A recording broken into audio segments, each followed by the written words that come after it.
The rain in the city wasn't just falling, it was hammering against the pavement like it was trying to break through to the other side of the earth. It was that kind of wet, gray Tuesday where the sky looks like a bruised ceiling and everyone on the street is just trying to get from point A to point B without melting. Inside the small diner, however, the world was dry, warm, and smelled heavily of frying bacon and old coffee. It was a safe haven, a little bubble of neon light and noise that cut through the gloom outside. The lunch rush had finally come to an end. The chaotic scramble of business people, tourists, and construction workers had faded, leaving behind only the clinking of silverware and the low hum of a refrigerator in the back. The place was mostly empty now, save for a few stragglers. In a booth near the back, an elderly man was slowly eating a slice of pie, guarding it like a treasure. At the counter, a young woman in a soaked raincoat was waiting for her takeout order, tapping her foot impatiently to a song playing quietly from the overhead speakers. Then, the front door pushed open. A gust of wet, cold wind swirled into the room, making the door chimes jingle wildly. A few heads turned for a second, just to see who was letting the cold in, but then they quickly turned back to their food. A man stepped inside, shaking the water from his shoulders like a wet dog. He wasn't tall, but he wasn't short either. He was dressed in the kind of clothes you wouldn't look at twice: a dark, zip-up hoodie that looked like it had seen better days, a pair of faded blue jeans, and simple black boots that were covered in mud. He pulled a dark gray baseball cap down low over his forehead.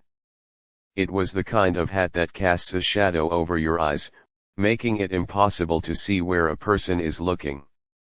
He kept his head down, scanning the room not with confidence, but with a sense of caution. He looked like someone who didn't want to be seen, someone who was trying very hard to be invisible. He didn't walk with the strut of a celebrity or the hurried pace of a Wall Street trader.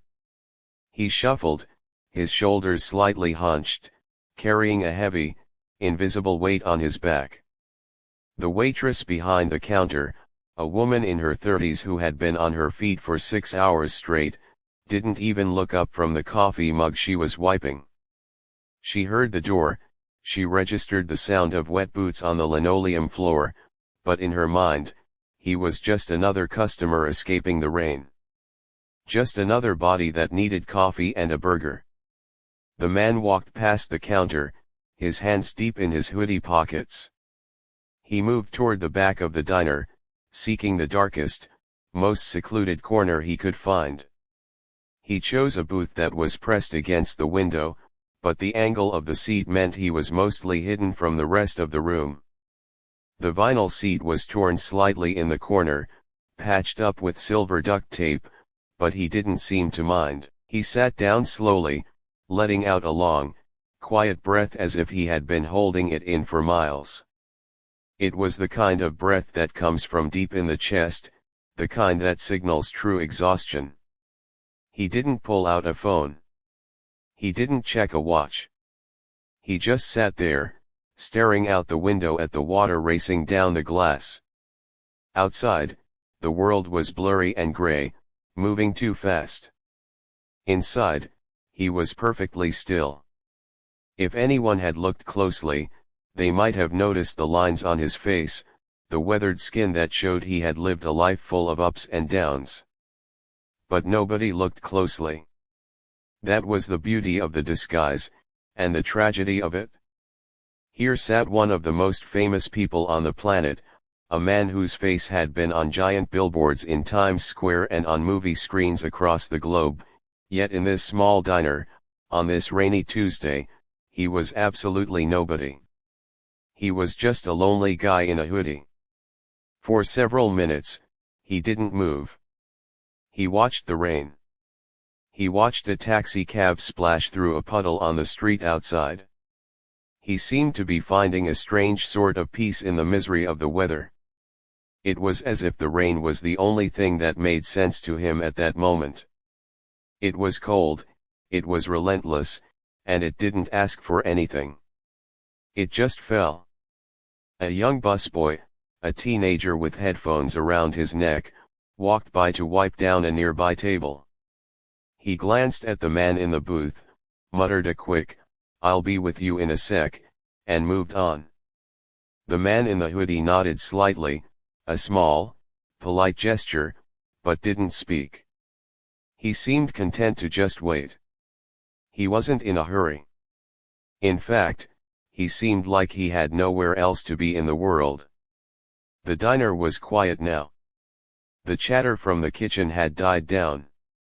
The only sounds were the rhythmic thump-thump of the rain hitting the glass and the low hiss of the espresso machine behind the counter. The man reached out and picked up a plastic-coated menu that was tucked behind the napkin dispenser. He opened it, but his eyes weren't really reading the words. He was turning the pages mechanically, his thumb brushing over the laminated pictures of pancakes and club sandwiches. He was looking at the menu, but his mind was clearly somewhere else, miles away, perhaps years in the past.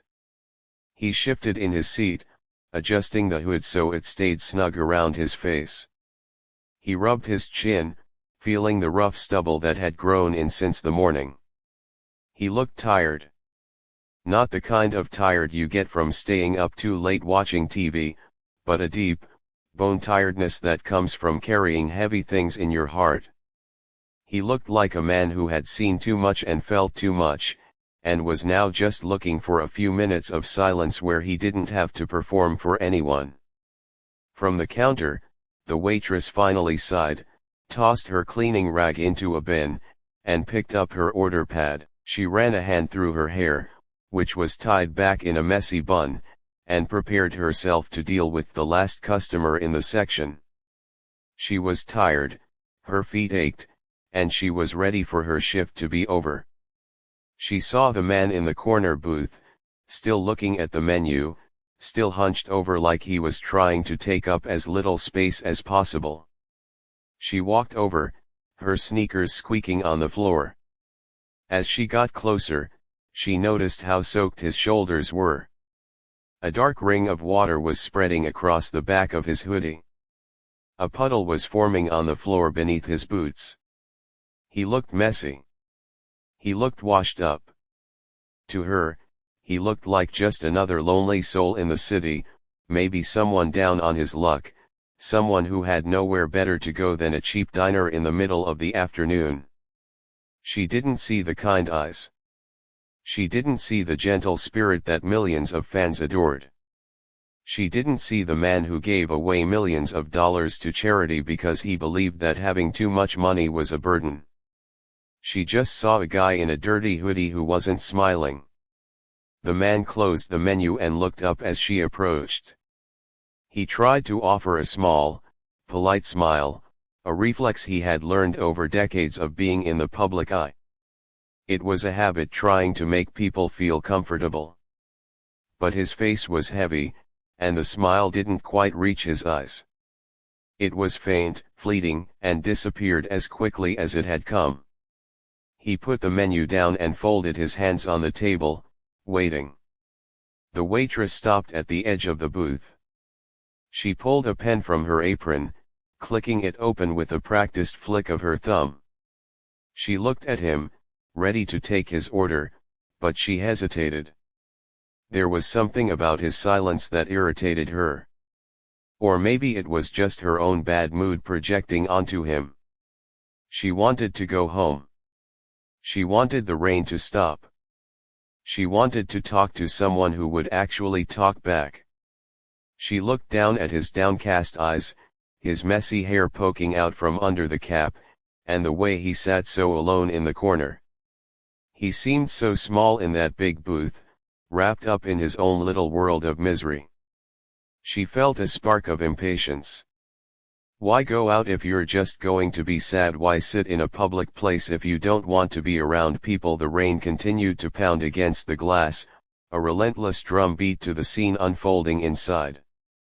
The man waited, unaware that he was moments away from being judged, unaware that his search for a quiet cup of coffee was about to be interrupted by a moment of harsh, unintended cruelty. He just sat there, breathing in the smell of stale coffee, watching the water run down the window, waiting for the simple comfort of a hot meal. He looked so human, so incredibly ordinary, that it was almost impossible to believe who he really was. The woman behind the counter didn't feel like a hero or a villain, she just felt tired. It was a deep, achy kind of tired that settles into your lower back and makes your eyes burn. She had been carrying heavy trays and dealing with demanding customers for hours, and her patience had evaporated somewhere around the time the lunch rush started. She looked at the clock on the wall, watching the second hand tick away, counting down the minutes until she could take off her apron and go home to her quiet apartment. But there was still a while to go, and the diner wasn't going to clean itself. She grabbed a wet rag from the sink and wiped down the counter, scrubbing at a sticky spot that just wouldn't go away. Her mind was racing with thoughts about bills she needed to pay and an argument she had that morning. In that moment, her world felt very small and very stressful. She wasn't in the mood to baby anyone. She wasn't in the mood to fake a smile. She just wanted to do her job and get through the day. She glanced over at the corner booth again. The man in the dark hoodie was still sitting there, motionless. He looked like a statue carved out of gray stone. To her, he wasn't mysterious.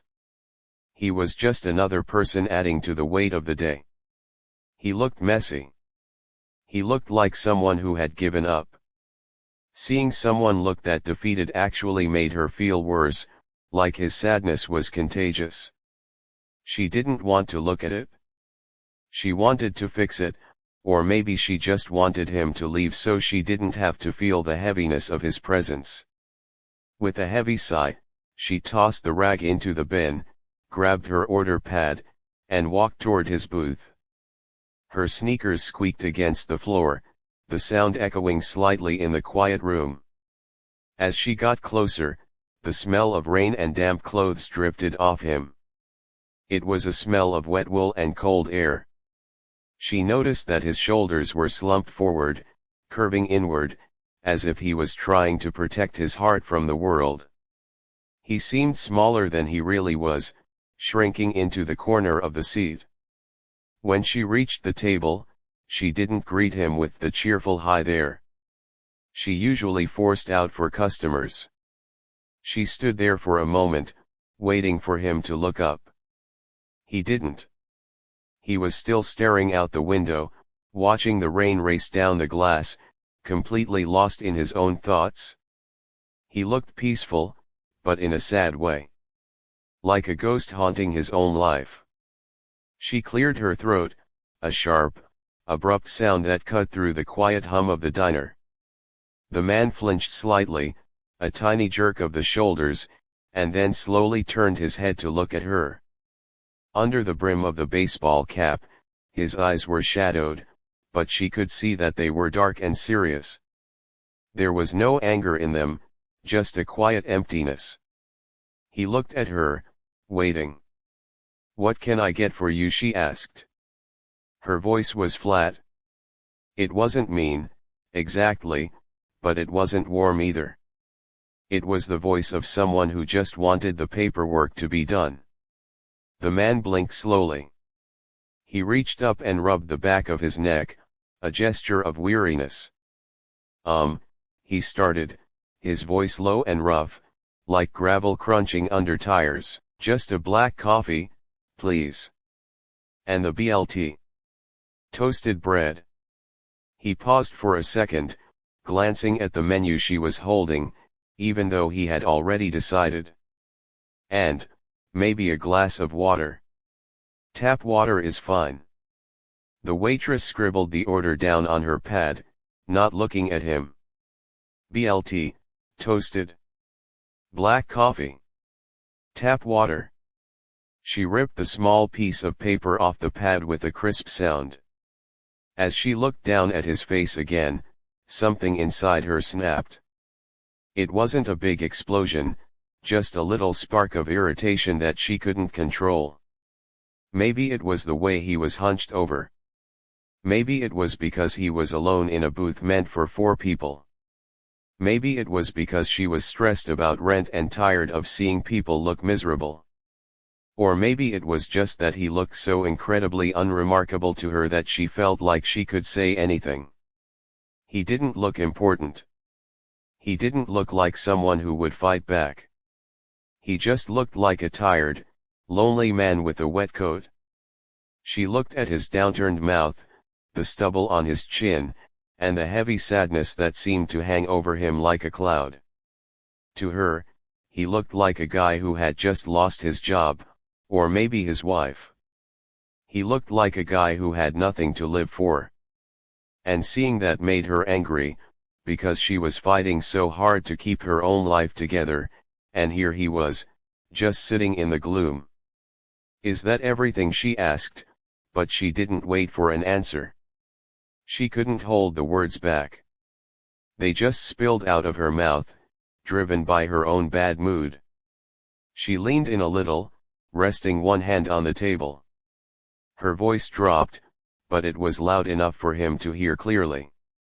It was a comment meant to be under her breath, a mutter to herself, but in the quiet diner, it rang out loud and sharp.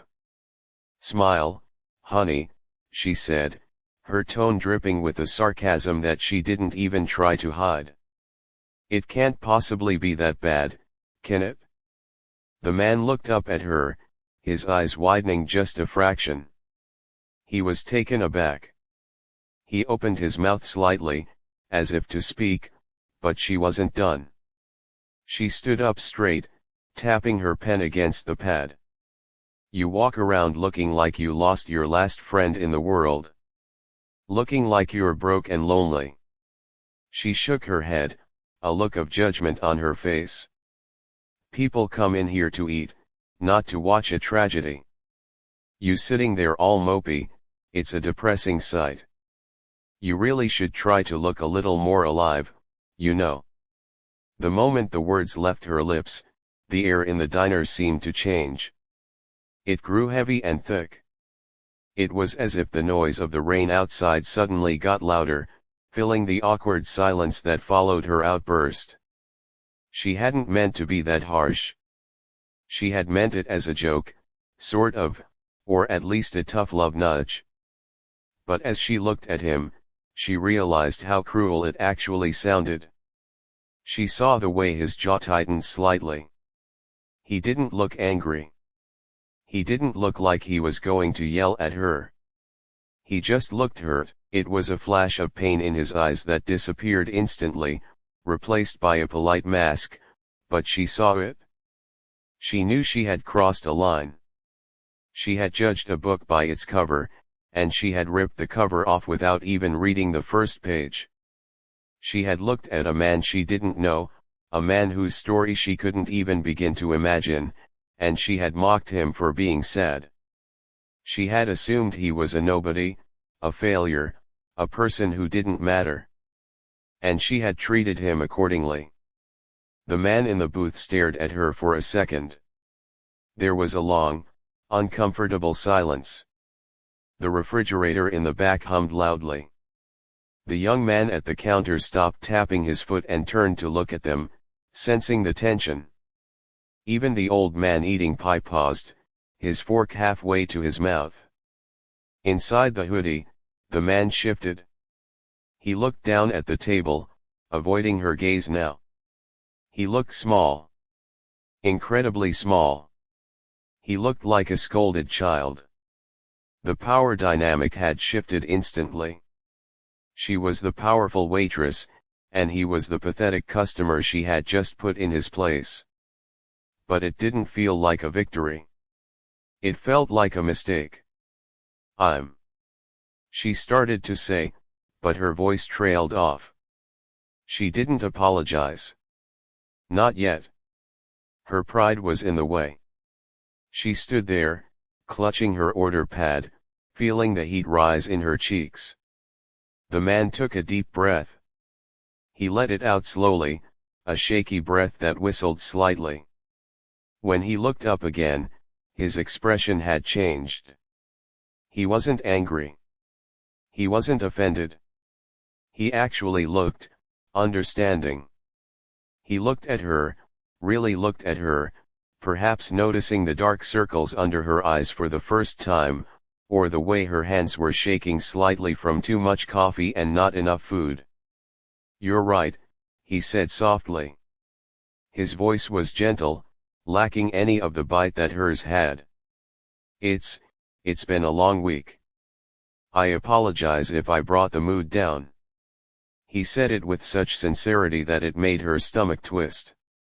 He was apologizing to her. He was the one who had just been insulted, mocked for looking sad, and he was the one saying sorry. The waitress felt a wave of confusion wash over her. Why was he being so nice? Why wasn't he telling her off? Most people would have demanded to see the manager by now. Most people would have yelled back. But he just sat there, taking it, absorbing her rudeness and throwing back kindness. It didn't make sense to her. In her world, people were mean because they were mean, not because they were tired. She didn't know that he had spent years dealing with tragedy, with loss that would crush most people. She didn't know that his sadness was earned, not just a mood. She just stood there, feeling like a bully. The order in her hand suddenly felt like a weight she couldn't carry. The silence stretched on, agonizing and thick. She wanted to run away, to go hide in the kitchen, but she was frozen to the spot. The rain kept falling outside, oblivious to the little drama unfolding by the window. The world kept turning, but in that small booth, time seemed to stop. She looked at his hands, resting on the table. They were rough hands. They looked like hands that worked hard. She noticed a small scar on one of his knuckles. He looked like a human being, a real person with a real life and real problems. Not just a prop in her bad day. The man turned his head back toward the window, ending the conversation as politely as he could. He clearly wanted the interaction to be over. He clearly wanted to disappear again. He gave her a small nod, a signal that she could go. "I'll get that coffee," she mumbled, her voice lacking all the confidence it had had just moments before. She turned around quickly, walking away from the table faster than necessary. As she walked back toward the kitchen, she felt the eyes of the other customers on her back. She felt the judgment of the room. She knew they had heard. She knew they were wondering why she had been so rude to a quiet guy who just wanted a sandwich.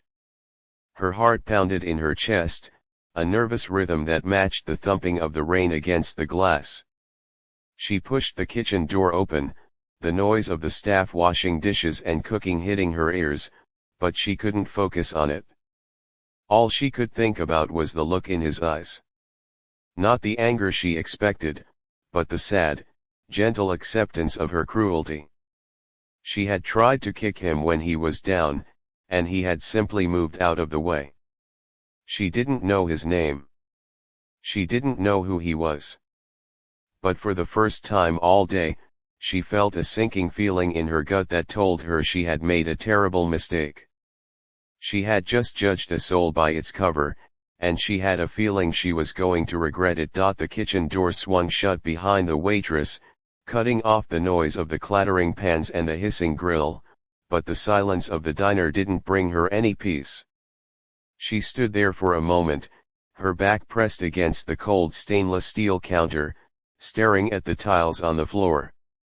Her heart was beating a little too fast, a fluttery rhythm that she couldn't quite control.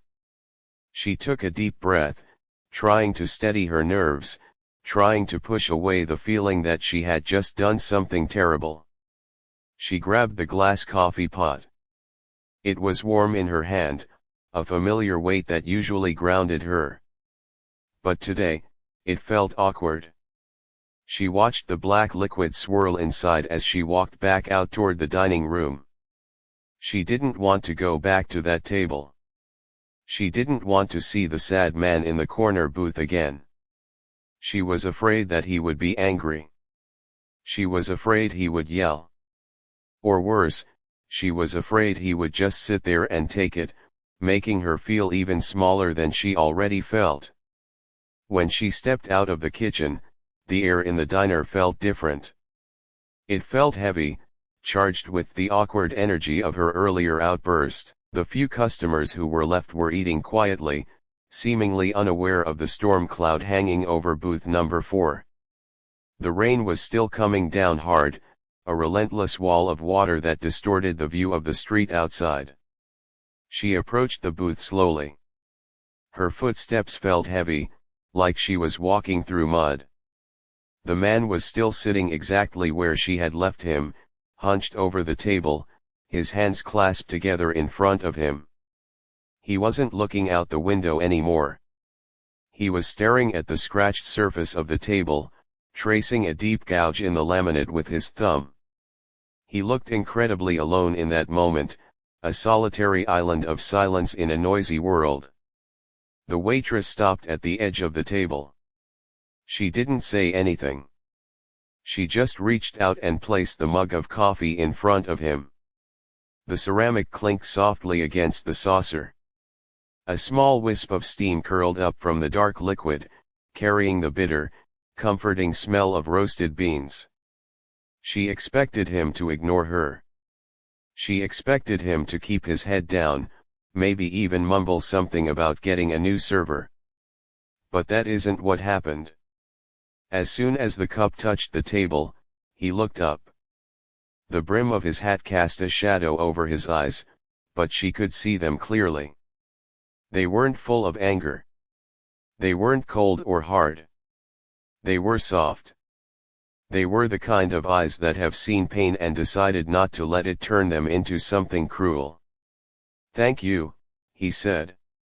His voice was quiet, a low rumble that was barely audible over the sound of the rain. The waitress nodded, gripping her order pad tight against her chest.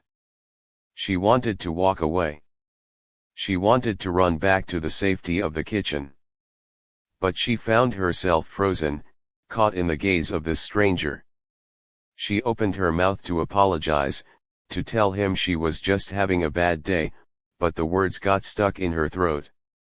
Her pride was a hard lump that she couldn't swallow. The man reached out and wrapped both hands around the coffee mug. He seemed to be drawing warmth from it, letting the heat seep into his cold fingers. He took a slow, deep breath, inhaling the steam. Then, he did something that completely caught her off guard. He smiled. It wasn't a fake, polite smile. It wasn't the kind of smile you give to a cashier just to be polite. It was a genuine, lopsided smile that crinkled the corners of his eyes. It was a smile that said, "I know you're struggling, and it's okay." It was a smile that held more forgiveness than she deserved. "I appreciate the coffee," he said, looking up at her. "And I'm sorry if I brought the mood down." The waitress blinked. She felt her own frown faltering. What she stammered, confused. The man shifted in his seat, sitting up a little straighter. He gently took off his cap and set it on the table beside him. His hair was messy, flattened in spots from wearing the hat, and he ran a hand through it self-consciously. "I know I looked heavy," he said, gesturing vaguely at his own face. "It's been a long few days for me. A lot of travel, a lot of thinking.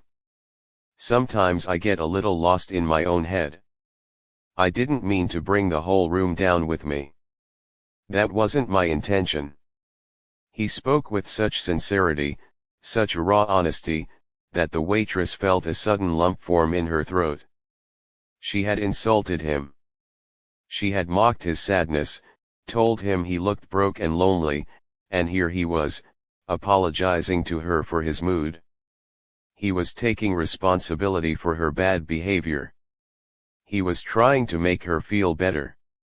It's okay," she managed to whisper.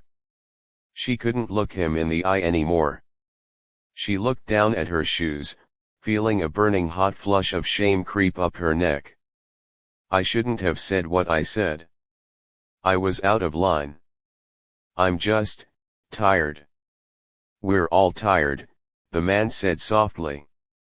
He took a sip of his coffee, his eyes never leaving her face. He seemed to really see her.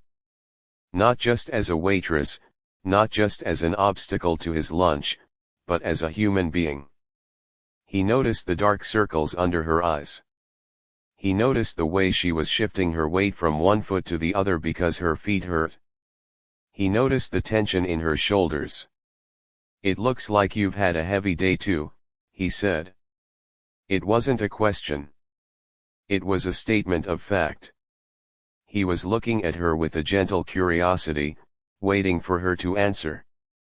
The waitress let out a short, surprised laugh.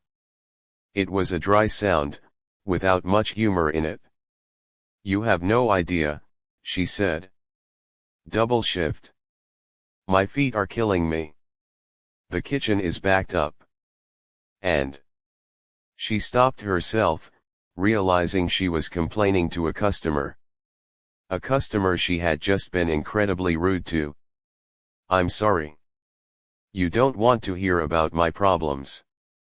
The man shook his head slowly. No, please. Sometimes it helps to talk to a stranger. Strangers don't expect anything from you. They just listen.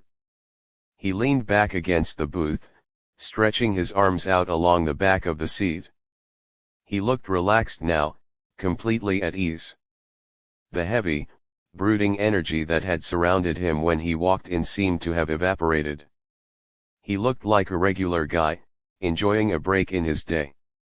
He looked like someone you could talk to. Besides, he added, a playful glint returning to his eyes. You asked me to smile. I figured the least I could do is try to return the favor. You looked like you needed to hear that you're doing okay, too. The waitress stood there, stunned. She had expected anger. She had expected him to demand to speak to her manager. She had prepared herself for a fight. But instead, she was standing in the middle of a quiet diner, having a genuine moment of connection with a man she didn't know. She looked at him, really looked at him for the first time. She saw the lines around his eyes that suggested he laughed often, despite his serious expression. She saw the kindness in the way he held his hands. She saw a man who was carrying his own heavy burdens but still had enough strength left over to help someone else carry theirs. I guess I am doing okay, she said, feeling a real smile tug at the corners of her mouth for the first time in hours. Just one of those days, you know. I know those days well, he said, nodding. Those are the days when you just have to keep putting one foot in front of the other. Eventually, you get through it. And then you sleep. And tomorrow is a new page. He spoke with the quiet wisdom of someone who had been through a lot of storms. He didn't speak like a philosopher or a preacher. He spoke like a friend. The tension in the air completely dissolved. It was as if his kindness had washed away the harshness of her earlier words, cleaning the slate between them. Your food will be right up, she said, her voice feeling lighter. I'll go check on it for you. Take your time, he said. I'm not going anywhere. The rain's too heavy to leave anyway. He chuckled, a low, warm sound. She found herself chuckling too. It was a strange moment. Just a few minutes ago, she had felt superior to him, judging him for his appearance and his mood. Now, she felt small, not in a bad way, but in the way you feel when you stand next to a mountain. She realized how wrong she had been. She had judged him based on a single moment in time, a single snapshot of his life, without knowing the full picture. She had assumed his sadness was a weakness, but now she saw it was just a part of being human. She turned and walked back toward the kitchen, but this time she didn't stomp. She didn't drag her feet. She walked with a little more energy, a little more purpose. The weight on her shoulders felt lighter, just because a stranger in a hoodie had taken a moment to be kind. She pushed through the kitchen doors, the noise and heat hitting her face. The cook looked up, grumpy and covered in grease. "Order up," he shouted, sliding a plate along the metal counter. The waitress grabbed the plate. It was a simple BLT, toasted just the way he had asked, with a pickle on the side. It looked perfect. She looked at the sandwich, then back through the round window in the kitchen door, where she could just see the top of the man's head in the booth. "Hey," she said to the cook, surprising herself. "Can you put some extra fries on this on the house?" The cook looked at her like she was crazy. "Since when do you give away free food?" He's having a rough day," she said. "And I think he could use a break." The cook shrugged and dumped a handful of crispy golden fries onto the plate. "Whatever you say." She picked up the plate, balancing it carefully on her arm. She grabbed the ketchup bottle and a fresh napkin. She took a deep breath, smoothing down her apron. She didn't know who he was. She didn't know if he was rich or poor, famous or unknown. And for the first time that day, she realized she didn't care. He was just a man sitting in her diner, and he had been nicer to her than she had been to him. And that was enough. She was ready to go back out there, not as the grumpy waitress, but as a human being who had learned a lesson in the most unexpected way. The air inside the diner had shifted back to normal, or at least it seemed that way. The hum of the refrigerator, the low murmur of voices from the few remaining customers, and the relentless drumming of the rain against the glass had all returned to fill the silence.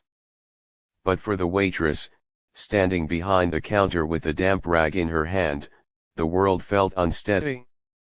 Her heart was still beating a little too fast, a rhythmic thumping against her ribs that she couldn't ignore.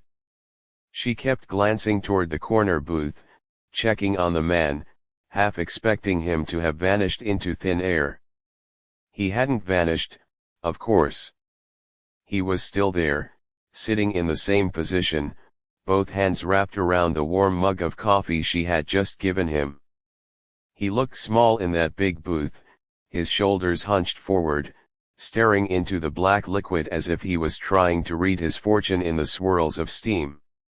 He looked peaceful now, or at least as peaceful as a person can look when they are carrying a heavy backpack of sorrow.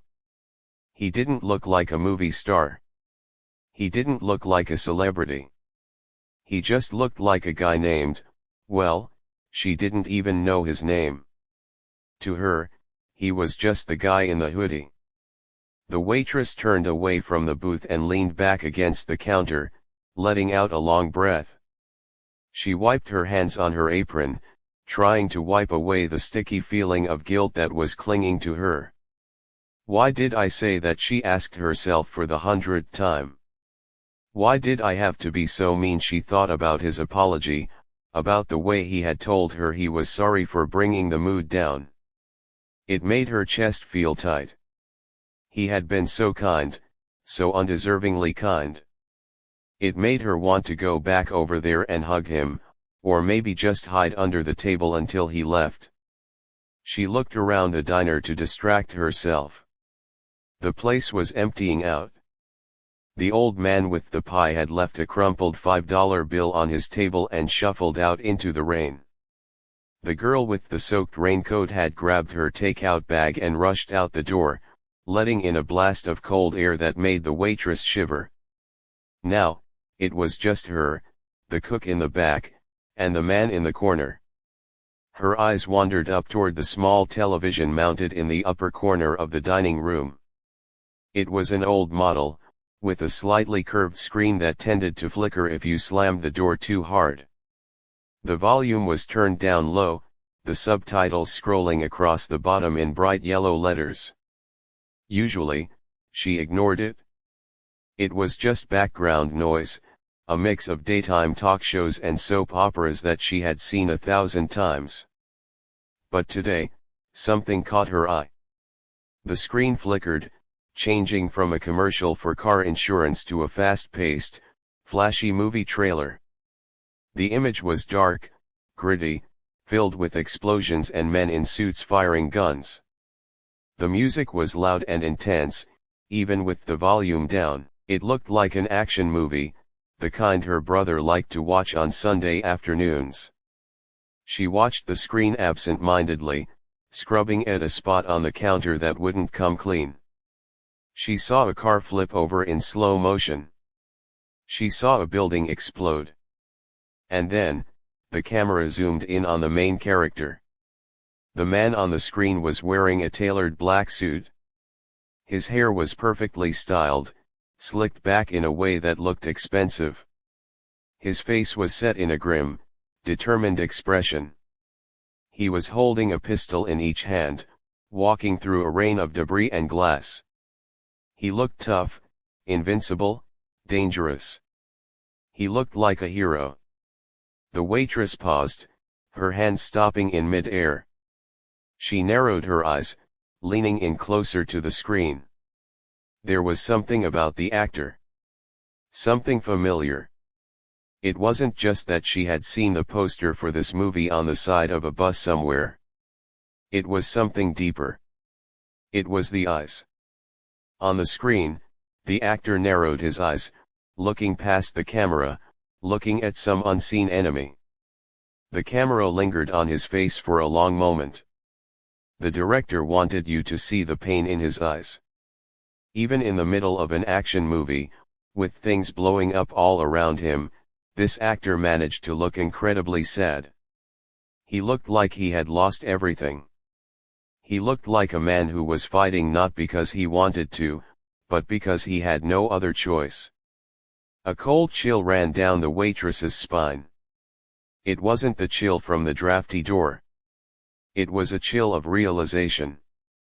A sudden, icy jolt of panic that made her stomach drop to her knees. She looked at the TV. The name flashed on the screen in big, bold silver letters, Keanu Reeves. She froze. Her breath hitched in her throat, choking her. She stood there, paralyzed, her eyes darting from the television screen to the corner booth, and then back to the television screen. On the TV, Keanu Reeves was jumping out of a window, firing a gun, looking intense and famous. In the booth, the man in the hoodie was taking a sip of coffee, looking tired and broken. But the face, it was the same face. The jawline, sharp and defined. The nose, slightly crooked in that specific, charming way. The way his hair fell over his forehead, even under the hat. It was him. It was absolutely him. The nose was the giveaway. She had seen it on magazine covers in the grocery store checkout line 100 times. How had she missed it? How had she not recognized one of the most famous people in the world when he was sitting 5 feet away from her? She felt the blood drain from her face. Her hands started to tremble so violently that she had to grip the edge of the counter to keep from falling over. Oh no, she thought. Oh no, oh no, oh no. The memories came flooding back, hitting her like a tidal wave. She remembered reading articles about him. She remembered people talking about him on the internet. She remembered the tragic stories. The daughter who had died as a baby, the girlfriend who had died in a car accident. The way he lived his life quietly, donating millions of dollars to children's hospitals without telling anyone, riding the subway in New York City just to be normal. He was known as the saddest man in Hollywood, but also the kindest. And she had told him to smile. She had told him he looked broody and broke. She had mocked his loneliness. She felt like she was going to be sick. She looked back at the booth. He was still sitting there, unaware that she was staring at him with wide, terrified eyes. He looked so different without the movie makeup and the designer suit. In the hoodie, with the bad posture and the sad eyes, he looked vulnerable. He looked like a human being who just needed a friend. But in her eyes, he wasn't just a customer anymore. He was a symbol of her own cruelty. She had taken the kindest, most gentle soul in Hollywood and treated him like trash. She had judged him based on his clothes and his mood, completely missing the fact that he was a person who had likely experienced more pain and loss than she could ever imagine. No wonder he looked sad. He had every right to look sad. The waitress covered her mouth with her hand, muffling a small, horrified gasp. She wanted to run over to him and fall on her knees and beg for forgiveness. She wanted to explain that she didn't know, that she was just tired, that she wasn't actually a monster. But the words stuck in her throat. The shame was too heavy. It was a physical weight, pressing down on her shoulders, making it hard to breathe. She thought about the way he had apologized to her. "It's been a long week," he had said. He had been so humble. He hadn't pulled the "do you know who I am" card. He hadn't gotten angry. He had just accepted her rudeness and thrown kindness back in her face. That was the kind of man he was. And that just made her feel worse. The cook pushed through the swing door from the kitchen, holding a plate. "Order up," he called out, his voice booming in the quiet diner. "BLT, toasted. Extra fries." The waitress jumped, spinning around to face him. She felt like she was coming out of a trance. I got it," she stammered. Her voice was high and squeaky, sounding nothing like her usual confident tone. The cook looked at her, raising an eyebrow. "You okay? You look like you saw a ghost." "I'm fine," she lied. She grabbed the plate from his hands. Her palms were sweating. "Just tired. You know." She turned back toward the dining room, but she didn't move immediately. She stared down at the plate. The sandwich looked good. The bacon was crispy, the lettuce was green, the tomatoes looked ripe. The extra fries were piled high, golden, and steaming. But she didn't feel proud of the order anymore. She felt like she was holding a tray of poison. How was she going to walk over there? How was she going to look him in the eye now that she knew who he was? The dynamic had completely shifted. He wasn't just a lonely guy anymore. He was Keanu Reeves? And she was the waitress who had insulted Keanu Reeves? She took a deep, shaky breath. "You have to do it," she told herself. "You can't just stand here forever. You have a job to do. Just walk over there, put the food down, and be nice. Apologize. Just apologize." She practiced the apology in her head. "Mr. Reeves, I am so sorry." No, that sounded too formal. "Keanu, I didn't recognize you." No, that sounded like she only cared about him because he was famous. "I'm sorry for what I said earlier." That was the truth. That was the only thing that mattered. She realized with a jolt of panic that she didn't know if he wanted to be recognized. Maybe he was hiding in the diner on purpose. Maybe he just wanted to be left alone. If she went over there and said, "Oh my God, you're Keanu Reeves," maybe he would get up and leave. Maybe he would hate it. Maybe he was tired of people treating him like a celebrity and just wanted to be treated like a normal human being, which was exactly what she had failed to do. She felt trapped in a paradox of her own making. If she treated him like a nobody, she was being rude. If she treated him like a somebody, she might be invading his privacy. She looked at the television again. The trailer had ended, and now a commercial for dog food was playing. The image of the sad action hero was gone. But the man in the booth was still there. She decided she would just be polite. She would just do her job. She would bring him his food, and she would apologize for being rude earlier, without mentioning that she knew who he was. She would treat him with the respect she should have shown him from the very beginning, regardless of whether he was a movie star or a janitor. She picked up the plate. It felt heavy, like it was weighed down with all her regrets. She also grabbed the ketchup bottle and a fresh fork. She walked slowly toward the booth, her legs feeling like they were made of lead. The distance between the counter and the table felt like a mile. With every step, her heart beat faster. Thump thump. Thump thump. She could hear the blood rushing in her ears. She felt the eyes of the empty diner on her, judging her. She felt the weight of the rain outside, pressing against the glass. When she reached the table, the man looked up.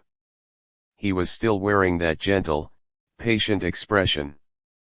He didn't look annoyed that the food was taking so long. He just looked thankful to be there. "Here you go," she said, her voice trembling slightly. She placed the plate down gently in front of him. "One BLT, toasted. And, I added some extra fries. On the house." She watched his face closely, looking for a sign that he knew she knew. But there was nothing. He just looked down at the food, his eyes lighting up slightly. "Wow," he said, looking back up at her. "This looks amazing. Thank you. That is really, really kind of you." "You're welcome," she whispered. She gripped the edge of the table, her knuckles turning white. She had to say it. She couldn't let him leave without saying it. "And listen," she started, her voice cracking. She cleared her throat, trying to steady herself. "About earlier. I'm really sorry. For what I said. You know, about how you looked." The man looked at her. The silence stretched out between them, thick and heavy. He didn't speak for a long moment. He just looked at her, his eyes searching hers. He seemed to be looking right through her skin, right down to her soul. It was an intense, uncomfortable feeling, but it wasn't scary. It was just, real. "It's okay," he said finally. He smiled again, that same lopsided, forgiving smile. "We all have days. It's forgotten." But she knew it wasn't forgotten. Not by her. She knew she would remember this moment for the rest of her life. She would remember the day she was mean to Keanu Reeves in a diner, and how he had forgiven her without a second thought. And as she turned and walked away, leaving him to his meal, she felt a strange mix of shame and awe. She had messed up, badly. But she had also witnessed a moment of true grace. She realized that she wasn't just serving a customer, she had been in the presence of a genuinely good human being. And she had a lot to learn from him. The man in the booth didn't make a big show of eating. He didn't cut his sandwich into fancy little triangles or wipe his face with a new napkin after every bite. He just ate. He picked up the BLT with both hands, took a large, hungry bite, and chewed slowly. For a moment, the lines of worry on his face seemed to soften as he tasted the crispy bacon and the toasted bread. It was a simple meal, but he treated it with respect, as if it were the best meal he had ever eaten. He took a few fries, one by one, savoring the salt and the warmth. He looked like a man who hadn't had a home-cooked meal in a long time, or maybe just a man who appreciated the comfort of hot food on a cold, rainy day. He kept his head down, focusing on his plate, occasionally taking a sip of the black coffee. He was in his own world again, but this time, the world didn't look so heavy. The extra fries seemed to have made a difference, or maybe it was just the silence. The waitress stood behind the counter, pretending to organize the straws and sugar packets, but her eyes were fixed on him. She felt a strange mix of emotions swirling in her chest. There was still a lingering sting of shame from her earlier rudeness, but now there was something else too. Awe. A protective sort of affection. It was weird to feel protective of a movie star, a man who probably had bodyguards and millions of dollars, but watching him sit there alone in his hoodie, she just wanted to make sure he was okay.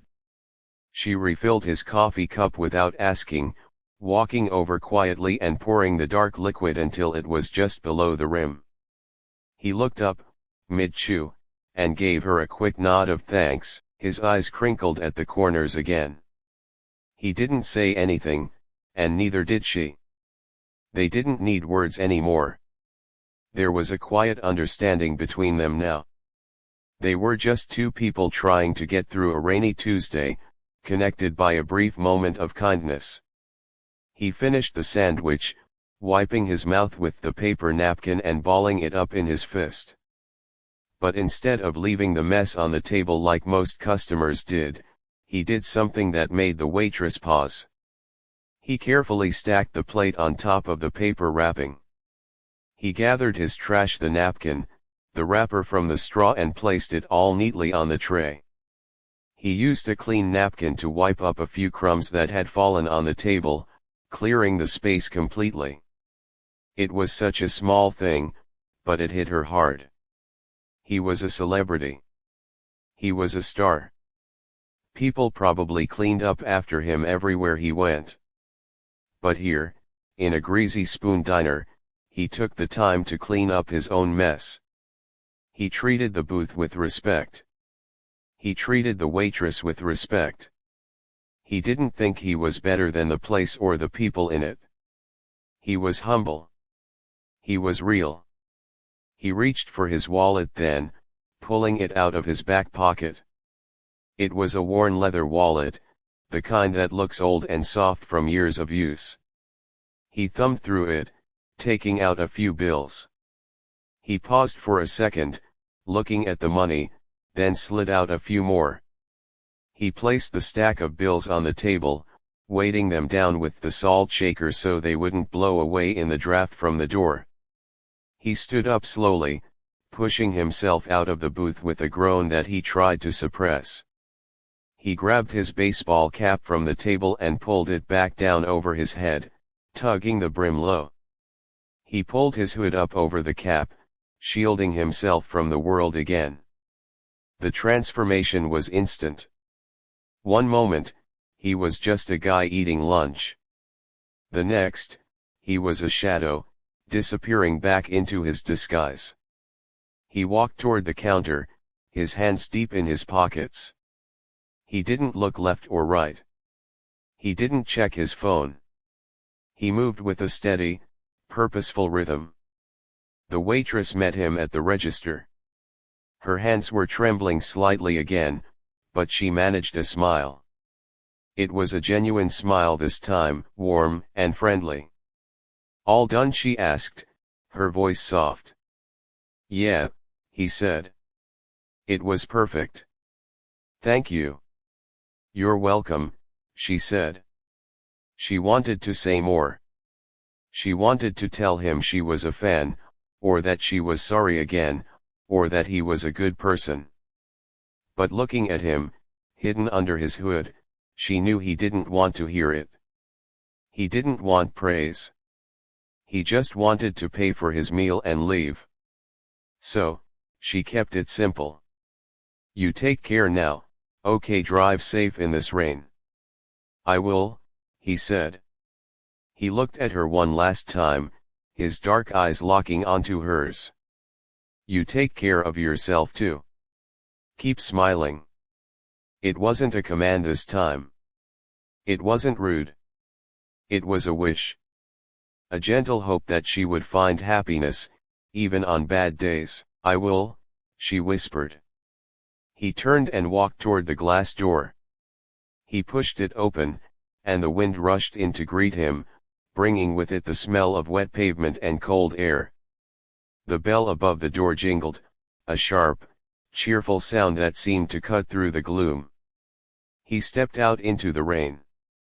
He didn't run to a car. He didn't have an umbrella. He just hunched his shoulders, buried his chin in his chest, and walked out into the storm, disappearing into the gray mist of the afternoon. The waitress watched him until he was just a blur in the distance. Then, she let out a long breath she felt like she'd been holding for 20 minutes. The diner felt quiet again, but it wasn't an empty quiet anymore. It felt peaceful. She walked over to the booth to clean up, even though he had already done most of the work. She picked up the tray, clearing off the salt shaker. And then she saw the money. She froze. Her eyes went wide. Under the salt shaker was not just a tip. It was a stack of bills. She picked them up with shaking hands, counting them quickly. There were several $20 bills, and a few hundreds. It was way more than the cost of the sandwich and the coffee. It was a fortune for a tip, especially for a lunch that barely cost $15. It was enough to pay her electric bill for the month. It was enough to buy groceries for a week. She turned the bills over in her hands. They were crisp and real. She looked down at the table, wondering if there was a note, but there was nothing. Just the clean surface where he had sat. Tears pricked at the corners of her eyes. She didn't know why she was crying. Maybe it was the stress of the day finally releasing. Maybe it was the shock of the money. But she knew it was mostly the kindness of it all. She had been rude to him. She had judged him. She had made him feel small. And how did he react? He left her a life-changing tip. He told her to keep smiling. He forgave her without even being asked. She looked out the window again, but the street was empty. The rain was still falling, washing away the dirt and the grime of the city. The man was gone, melted back into the millions of people living their lives in New York. He was out there somewhere, walking in the cold, probably on his way to some movie set or back to a big, empty house. But for 10 minutes, he had sat in her diner. He had been real with her. He had taught her a lesson she would never forget. She folded the money carefully and put it in her apron pocket, patting it to make sure it was safe. It felt heavy against her hip, not because of the weight of the paper, but because of the weight of the moment. The waitress walked back to the counter, her steps lighter than they had been all day. The rain kept hammering against the glass, the sky stayed gray, and the kitchen was still a mess. But somehow, none of that mattered anymore. The world felt a little less lonely. She felt a little less angry. She picked up her rag, wiped down the counter one last time, and for the first time all day, she actually smiled. It was a real smile, one that reached all the way to her heart, and she knew that somewhere out in the rain, a good man was walking, and that was enough to make the world feel okay again.